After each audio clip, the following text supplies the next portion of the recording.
What's happening, everyone? John Hendricks here for Boot Crew Media, coming at you with an episode of The Drive here from Mercedes-Benz Stadium on the Falcons field. I hope they're all not like that. That was Dennis Allen's reaction to this crazy thing that we saw as the Saints pull off a 27-26 victory over Atlanta. Atlanta blows a 16-point lead with less than 12 minutes in the fourth quarter. These things right themselves, don't they? It's just crazy. So let's start first and foremost. Lots to clean up from this game. It was not a perfect product. Saints were getting whipped in the first half. The only positive thing they really had was the Pete Werner forced fumble, and then you also get the big plays from Taysom Hill. But outside of that, offensive line really struggled. There was a lot of breakdowns in pass protection. Blitzes became a challenge. There were just a lot of things that you saw. They couldn't get the ground game going. The Michael Thomas to Jameis Winston chemistry just wasn't there. So unfortunately, those types of things happen, and this is not going to be a perfect product in week one. But, Saints hang in there. They get some stops. They do some things. They're able to rally. Really, when they went into that kind of, picking up the tempo on the offense, they were able to get a quick score to make it 26-18. Great hookup from Winston to Olave on the two-point conversion. But how about Michael Thomas? This is kind of what we've hyped up all training camp. Talked about him in practice, just how good he looks.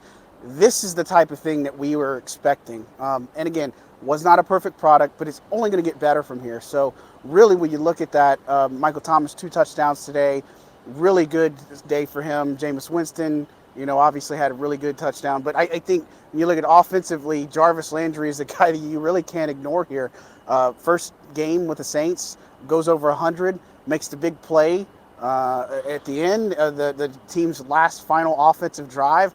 I mean, goodness, this is just things you wanted to see. And Landry is a vet. We knew he could bring a lot to the table. But again, when you get this Saints team in rhythm and sync on offense, you see what they're able to do. And I think that's the most encouraging thing and the biggest takeaway from here, right?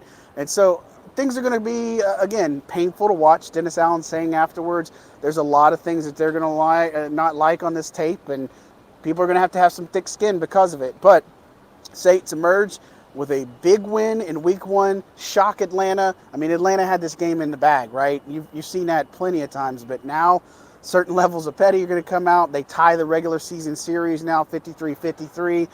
The Falcons do have that one playoff win, so we know that. But this is a great way to start your season, just battling through the adversity, showing the resilience of a team. We talked to Demario Davis, talked to Jarvis Landry, we talked to all the vets, and just really got a sense of that, man, this team, there was never a point where everybody's getting frustrated with themselves, never a thing where they were getting on to each other. It was a lot of encouragement. I even saw during the game that Jameis Winston on the sideline, going up to his offensive lineman, giving them daps, giving them high fives, making sure that they stood in there and get an encouragement that they needed to continue, because it's 4 quarters of football. Anything can happen.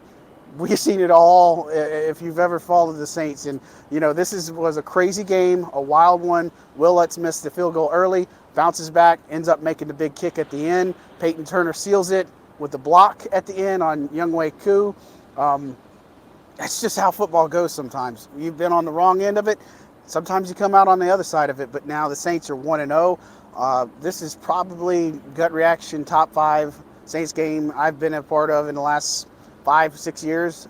Washington comeback was definitely up there, and the Houston game was another one up there. This is one of the craziest things I've seen. I mean, the Saints probably shouldn't have won this football game, but they did, and they found out a way to win. And this is a big one because it is a division opponent, and typically you're not going to see teams hit their stride until probably week 3, week 4 of the season, but or really know where they're at. But to get an early win like this, it's a division win. It counts for double.